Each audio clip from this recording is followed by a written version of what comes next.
Welcome to Conversation with Zaki Baruti, with your host, Zaki Baruti. And like always, I want to give a shout out to my biological family. What's happening?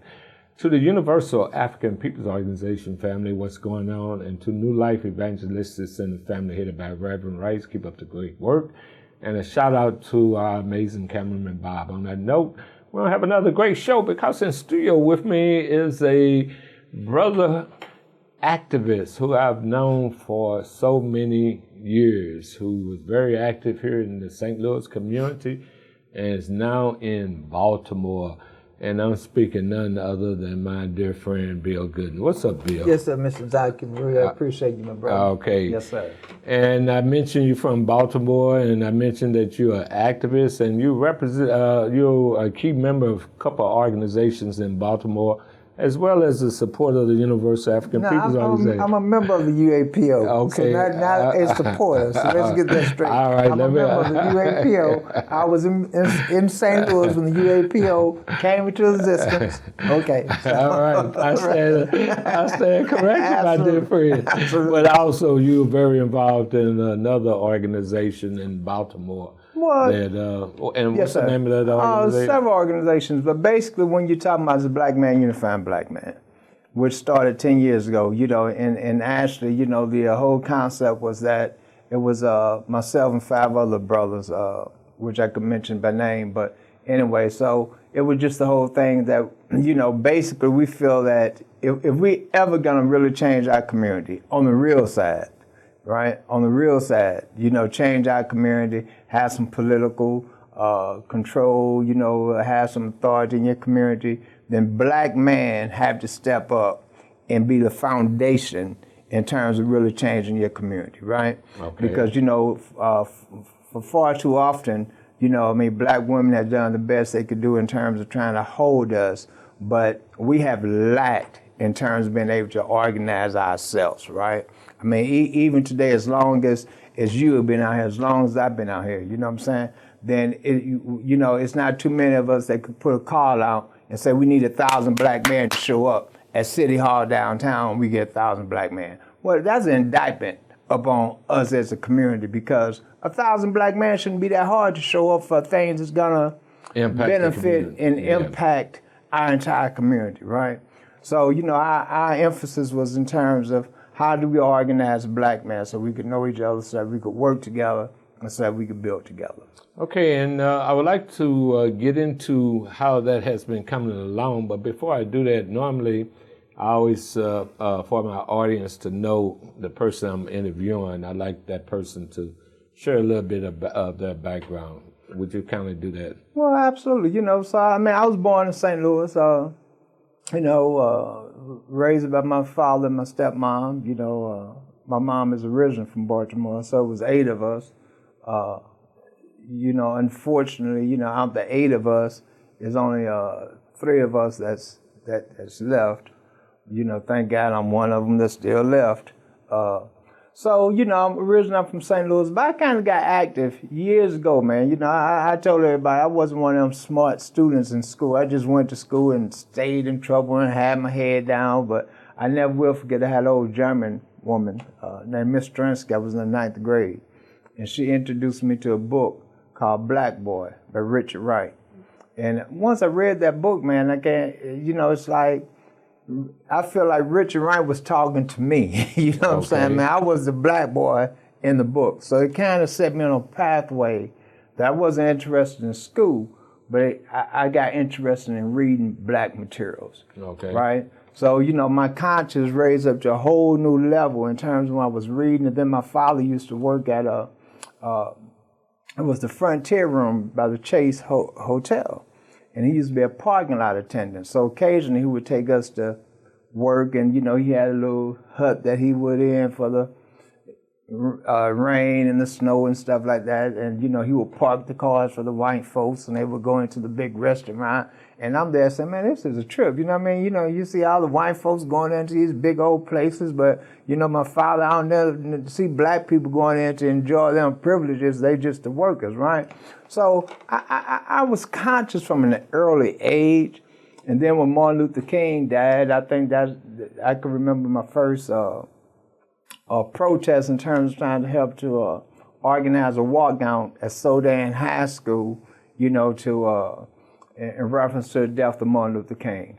So I've been active ever since because I just feel that, we owe something to life, right? And activism is, I guess, the biggest thing that you can owe because you feel that, you're trying to make an impact on your people as well as the world. Now, in terms of our interaction, which goes way back, that was around Maryland Banks. And explain to the audience, for those who may not even be familiar with Maryland Banks. Well, if I'm sure, Zach, I know, was it 82? 83, I believe. 83. 1983. And I never will forget the same. Maryland Banks was right there on Union Boulevard, I think it was. And anyways, was a police officer named Joseph Ferrerio, and chasing another young girl through an alley who he knew supposedly had a relationship with. Now, supposedly, right? And so anyway, indiscriminately, he fired his weapon at her. And the it struck teenager, as right. the teenager running from her. Right, and it struck Marilyn Mosby, who was sitting on her front porch. And Marilyn Mosby died, and, after that, then, was kind of an uproar from the community, and that was the beginnings of me and your relationships. And, of course, thank God, that God brought us together, and, since then we have always, just kind of bonded. And, I always tell people to a large degree, you have really been a political mentor. I'm not going to give you all the honors, but you have been a political mentor in terms of, because I was real impressed, man, and when we talk about Maryland Banks, I'm just saying, from that, just saying some of the things you've done, organizing black people political conventions, being bold enough to step out there as a young man, without no money to run for governor. Right. So it impacted, I think, all of us that was kind of in that circle in terms of, the necessity for us to be involved politically, because I tell people, you don't have to like the political system, because I don't like the political system. But everything that happened in our life is politically impacted, people making decisions for us, if we say we vote or if we don't vote or whatever, you know what I'm saying? So you're not voting because you necessarily like the system. You're voting because you say, I'm trying to at least have somebody that may have a little bit of compassion for me and for my people. So it's kind of, important that people don't just sit on the sidelines and say, well, it don't make no difference, because it do make a difference. Everything that we do is politically impacted. Absolutely. On that note, I want to take our first break. Do you have any idea how many people are having to sleep outside? Yes, viewers of the Zaki Baruti Show, you are being called into action at this time. Your help is urgently needed here at the New Life Evangelistic Center. Our teams are going out every day. And we need your prayers. We need your gifts here, because we receive no city, state, or federal dollars. How many times I have to personally run to the store in order to just buy meat and bread? People could be making sandwiches and bringing them to the doors here at 2428 Woodson Road in Overland, Missouri. They could be buying cases of water and bringing them here so we can get these out to the homeless people. 2428 Woodson Road in Overland, Missouri. They could write out those checks and send them in, because we have to buy this. They're depending upon us. And not only that, they get bus tickets, hundreds and even thousands of bus tickets distributed to so many people that need transportation assistance. We can't do it without each and every one of you. It's New Life Evangelistic Center, P.O. Box 473, St. Louis, Missouri. That's 63166. You can give online at nlecstl.org. Your prayers are urgently needed at this time. Come on, you watch the Zaki Baruti Show. You hear about the various issues. Now it's important that we respond to those issues by helping so many people that have fallen through the safety nets, in spite of the promises of the politicians. So many people are hurting right now. They're out there. They don't know where to go. What are they doing? I don't see hardly anything in St. Louis County, Jefferson County, St. Francis County. I can mention county after county, Madison County, St. Clair County. They want to ship them to St. Louis. St. Louis can't take care of all the problems. But we got to get all these other counties involved. In the meantime, we got to get your church involved. We need you. I've got a book I've written that if you'd like a copy of that, it's called The Case for Compassion. We'll be happy to share that with you if you request it. When you send in your gift to New Life Evangelistic Center, P.O. Box 473, St. Louis, Missouri, that's 63166. You can give online at nlecstl.org. It's called The Case for Compassion, citing over 2,000 Bible verses that are used throughout the Scriptures, and yet we don't hear about this. I preach like we should. You can get a copy for your minister.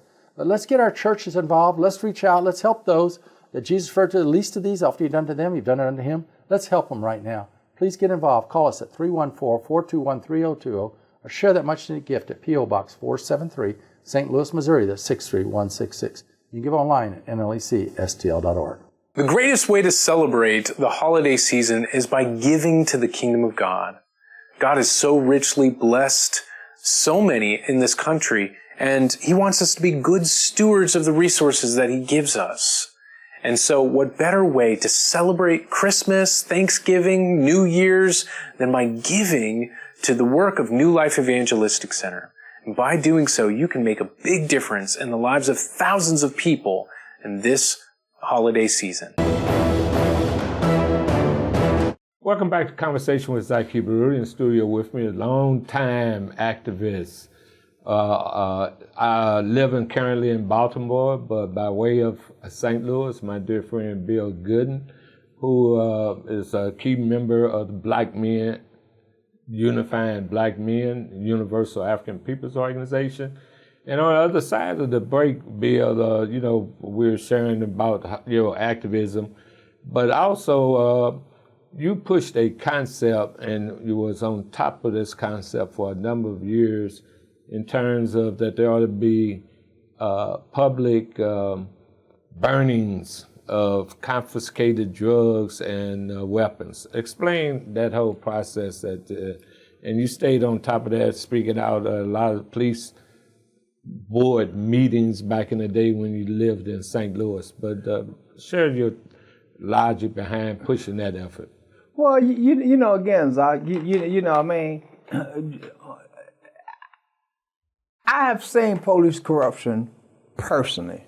My oldest brother, which is deceased now, then, I mean, he was in things, man, and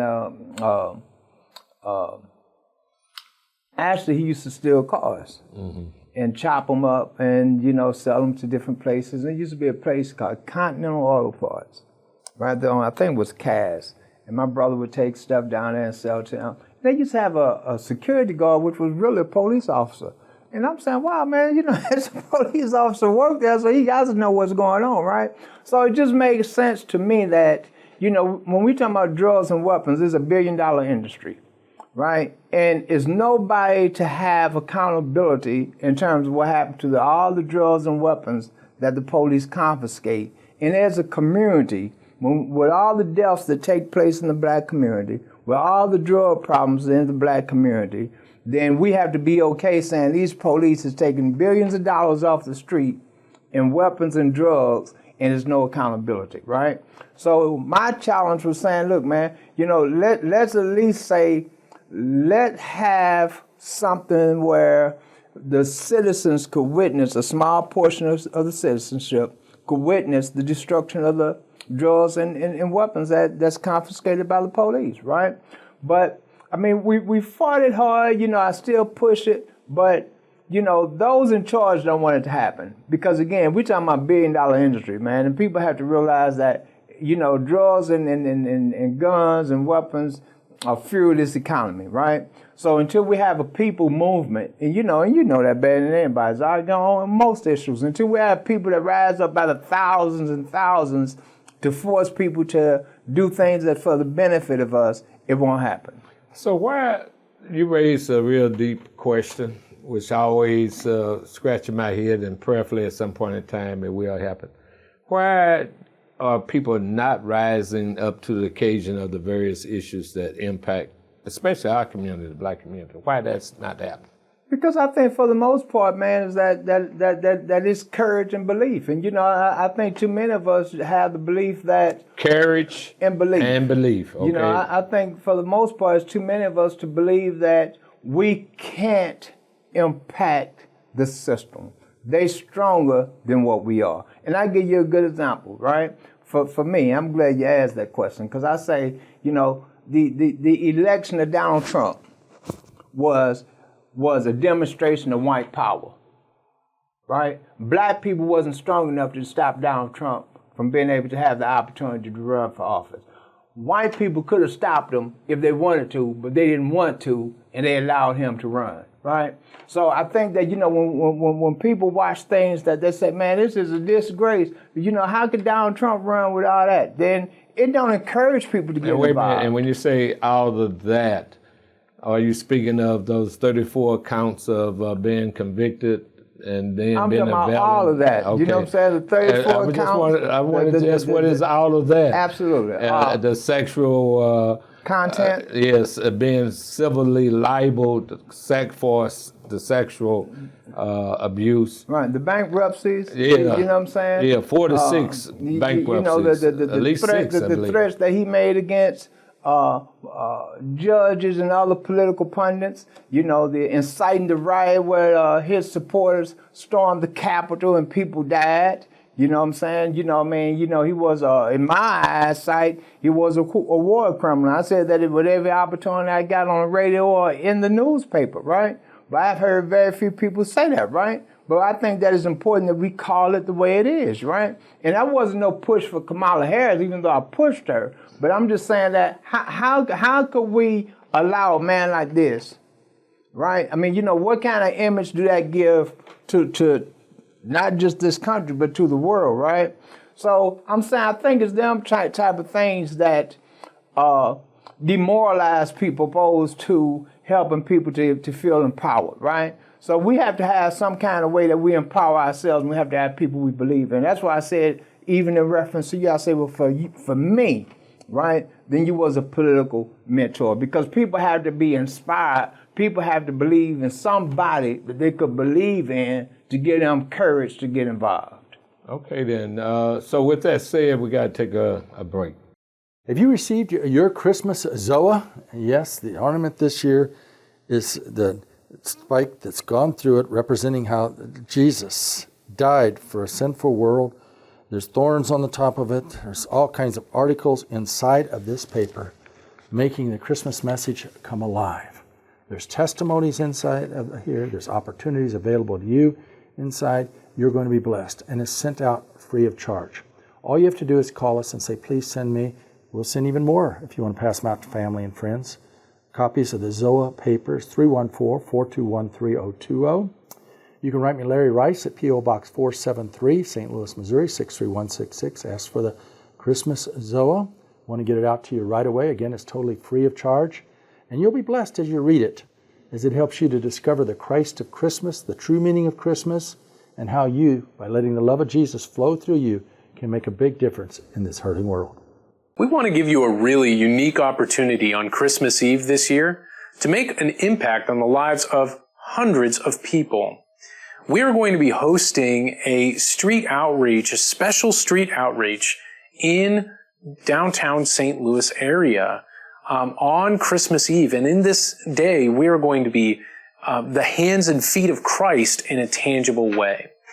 You can learn more about this event by going to nlecstl.org/events. And by doing so, you can really learn about this exciting new event and perhaps talk to your family or your church about getting involved and showing up on that day.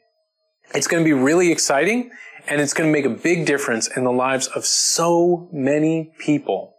I really hope that you would consider and pray about getting involved with us during that special event on Christmas Eve this year. It's going to be special. You don't want to miss it. Welcome back to Conversation with Zaki Baruti. In the studio with me is my dear colleague in the movement, Bill Goodin, member of the Universal African Peoples Organization and one of the founding members of Black Men United, Unifying Black Men. Now, in terms of that movement, where are you at with that in terms of the dynamics? I know I was just in Baltimore back in October. November. Yeah, it was the 1st of November, thank you. And you had had a great gala program. So what has been the response of other men in that area for that effort? Well, the program you're talking about, we do a yearly Black Man Awards program, right? And we started doing that like 4 years ago because it's important that we recognize black men that's out there working in the venues, on the ground, that's they're not going to get recognized because they don't have no certain status. So, we recognize men that got status and brothers that don't have no status. So it's a yearly event that we do, and thank God, we always been very successful in terms of having a sold-out house, right? But the impact been many, like, the National Black Unity newspaper, David Murphy, who's my partner, David Murphy publishes newspapers. So what is the newspaper? It's the National Black Unity newspaper. Okay. And people could pull it up online. So please, the National Black Unity newspaper, people could check it out, right? Right. So, that came from Black Man Unifying Black Man, right? It's an organization, you met Rennie Bass before. Rennie Bass, a young brother, he was a founding member of Black Man Unifying Black Man. But they started an organization called Kioba. And so what they do, they purchases boarded up homes, and they refurbish them and put them back onto the market. Dr. Bunley, which was a founding member of Black Man Unifying Black Man, then he's heading a group with him and brother Andrew Muhammad, We Are Us, where they out in the streets and they touching families and brothers and sisters, right? It's a organization in Philly, which is a chapter of Black Man Unifying Black Man. So, the impact has been wide, and sometimes people don't see the impact because people just look for exactly what they see. But, you have to look at the branches that has come from the roots that's been planted, right? So, I'm thankful for the impact that we have made and the impact that we continue to make. And one of the most important things is this, Zach. For 10 years, the first Saturday of every month, we have breakfast. For 10 years, our promise has always been this. We would never go to nothing but a Black-owned facility, because when we go to a Black-owned facility, then we supporting that facility and we promoting that facility. And how can we say we Black Man Unifying Black Man, but then when we do something, we're going to white organizations to give our money to? Right. I truly understand that and agree with that. Changing subjects real quick, going back to politics, you also were in the forefront of supporting a progressive prosecuting attorney in Baltimore, Miss Marilyn Mosby.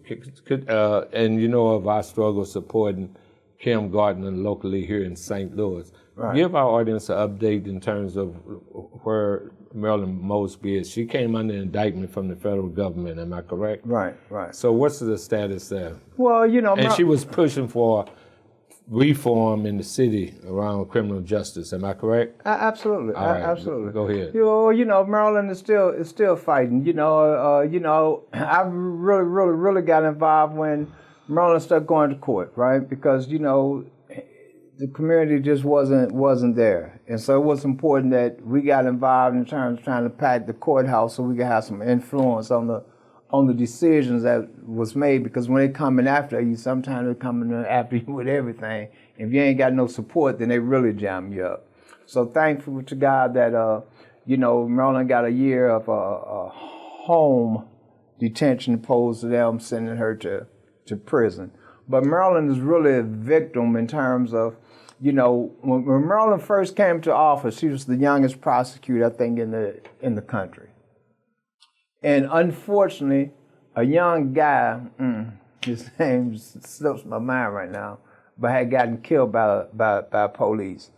And so Maryland, made a commitment that she was going to indict the 6 officers involved in Freddie Gray's death. Right, Freddie Gray. Right, Freddie Gray. Because he was in a prison van, if my memory serves right. He was in a van, okay, but, go ahead, but what happened is that before they put him in the van, then he was injured because you could see that he couldn't even walk, so they kind of dragged him to the van. But then they tried to say that what happened to him was because of the roughness of the van ride, right? So, Freddie Gray ultimately died. Then we had riots in Baltimore. I think that Maryland helped calm the riots down when she came out in front of her office and declared that she was going to prosecute the 6 officers. So at that point, then, the riots kind of quieted down some, but Maryland became a target after that, right? You know, and there's a book called We Own the City. I think it's by a guy named Justin something. But anyway, and so you could see where it's been commitments that the police was going to come after Marilyn Mosby. And she became an enemy of the state. I mean, she really did, you know. And then you know, Maryland. Wait a minute, let me interject, but that's very similar to the first black elected prosecuting attorney here in the city of St. Louis, Cam Gardner, when the attorneys for the sitting governor at that time, I can't think of his name right now, committed a crime, and she prosecuted him, and his attorney said that they were going to come after her, and they did with a vengeance. But we'll have to take a quick break. Open your eyes, open your heart. Look around you. There's hurting and homeless men, women, and children everywhere. More than I've seen in over 52 and a half years of this work. And New Life Evangelistic Center is helping you to connect with them. There's so many ways that you can give. You can give online at nlecstl.org. You can send your much-needed gift to New Life Evangelistic Center, P.O. Box 473, St. Louis, Missouri, that's 63166. You can pray for the work of New Life Evangelistic Center.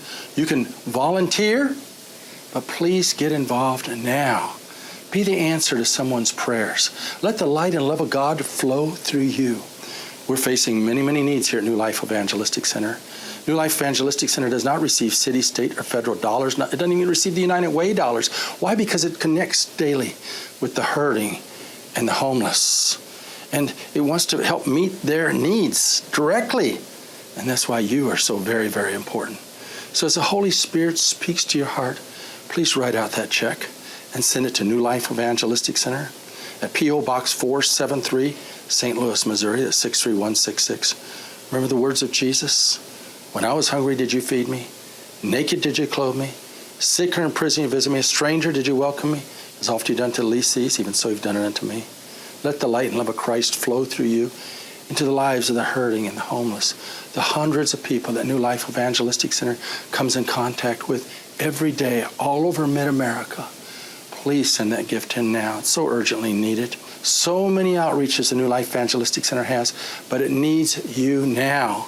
So please share that much needed gift with New Life Evangelistic Center, P.O. Box 473, St. Louis, Missouri, that's 63166. Or give online at nlecstl.org and let your light so shine before men and women they may see your good works and glorify our Father who is in heaven. Welcome back to Conversation with Zaki Baruti. I want to have a minute or two with my dear friend Bill Goodin. Bill, before I asked the question, on the other side I had forgotten, I had one of those moments, and that was Eric Gryden that Cam Gardner was prosecuting, and they came after her for that. But quickly, in terms of moving forward, and there's a lot of people been demoralized and feel down and out about the election of Donald Trump.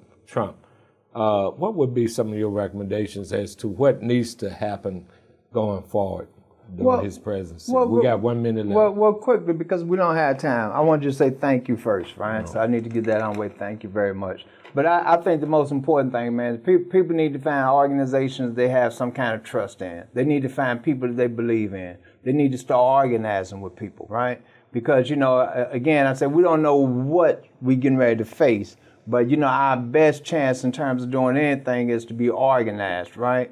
So I'm telling people, find organizations, find somebody you believe in, that you could trust in, that you could get with, that can help to guide you, because we're in some political waters that we have never seen. And on that note, I want to thank you for being in the studio with me.